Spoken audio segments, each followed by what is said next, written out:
Aquí estoy.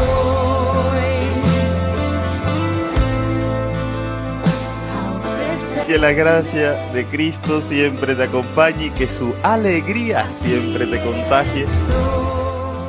Si hoy en tu corazón hay miedo, hay zozobra, hay intriga, esta palabra es para ti, porque hoy viene el Señor a recordarte, a que no tengas miedo, y precisamente porque Él está contigo, a tu lado, en tu corazón. Así que ven, escucha conmigo. Del Evangelio según San Mateo. De madrugada se le acercó Jesús andando sobre el agua.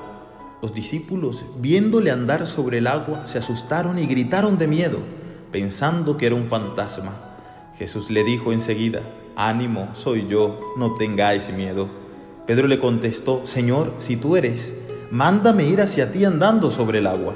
Él le dijo: «Ven». Pedro bajó de la barca y echó a andar sobre el agua acercándose a Jesús. Pero al sentir la fuerza del viento, le entró miedo, empezó a hundirse y gritó: «Señor, sálvame». Enseguida Jesús extendió la mano, lo agarró y le dijo: «Qué poca fe, ¿por qué has dudado?». En cuanto subieron a la barca, amainó el viento. Los de la barca se postraron ante él diciendo: «Realmente eres el Hijo de Dios». Palabra del Señor. Ay, el miedo, queridos hermanos. Hoy las lecturas de este domingo nos traen la historia de dos grandes cobardes. El primero, un profeta, Elías, que por miedo a Jezabel va a esconderse en una cueva. Y el segundo, Pedro, que es el gran cobarde de todos los evangelios y de todas las sagradas escrituras.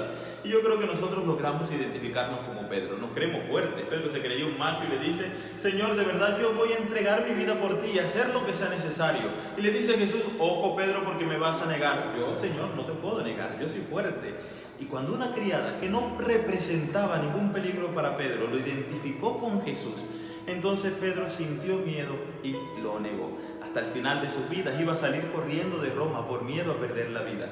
Pedro siempre fue un cobarde. Pero sabes, el problema no está en tener o no tener miedo. El problema está en dejar que el miedo se instale en nuestra vida.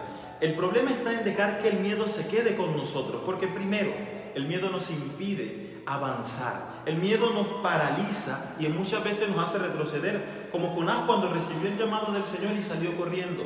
Pero también el miedo nos impide tomar buenas decisiones, como Judas. El miedo también nos impide disfrutar de las gracias y de los dones de Dios. ¿Recuerdas aquella parábola del hombre que recibió un talento y por miedo a su amo la enterró y le dijo al amo: «Fuera de aquí, sáquenlo de mi presencia»? Por miedo. ¿Saben cuántas veces tú por miedo no has mostrado tus cualidades, no has mostrado en aquello que eres bueno, no has mostrado y explotado los dones que Dios te da por miedo al que dirán, por miedo a la crítica, por miedo a no ser bueno, por miedo a no progresar, por miedo a fracasar? Es el miedo y el miedo por montón. Y por eso, queridos hermanos, es una de las armas preferidas del demonio. ¿Por qué? Porque con miedo no puedes ser feliz. Y la principal motivo que tiene el demonio es que tú no seas feliz. Lo primero que él quiere es que tú no seas feliz. Y Señor, Dios sí quiere que tú seas feliz. Por eso va a inyectarte valentía. Por eso va a buscarte en las cuevas en las que te has escondido como Elías. Y se manifiesta como un susurro suave, para que no sientas más miedo.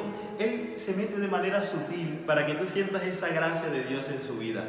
Pero al mismo tiempo te dice como Pedro: «Hey, no tengas miedo si yo estoy aquí. Es que el Señor está aquí». ¿Y sabes qué es lo bueno de Pedro? ¿Cuál es lo mejor de Pedro a pesar de su miedo? Que él sabe a dónde acudir. Y lo mejor que nosotros podemos tener cuando se manifiesta el miedo en nuestra vida es saber a dónde acudir. Y por eso cuando un día Pedro le dijo al Señor: «Señor, ayúdame que me hundo. Tengo miedo, me hundo». Y el Señor le tiende la mano. Y como a Pedro, también nos las tiende a nosotros para sacarnos del fondo y del vacío en el que nos ha sumergido el miedo. No tengamos miedo. Hoy el Señor quiere inyectarte de verdad energía. Hoy el Señor quiere inyectarte de verdad valentía. Así que no puedes sucumbir. Así que no lo puedes dejar con esa dosis de valentía y de recarga que el Señor quiere darte. ¿Sabes? Los problemas van a estar. Las dificultades van a estar. A veces vas a creer que son más grandes que tú. A veces vas a creer que no las vas a poder superar. A veces vas a creer que es imposible buscar esas soluciones a los problemas que tienes. Pero el Señor, como a Pedro, vuelve a decirte: «Aquí estoy yo». Y si el Señor está ahí, ¿por qué vas a tener miedo? Que el Señor te bendiga en el nombre del Padre, del Hijo y del Espíritu Santo, y sonríe, porque eso no duele.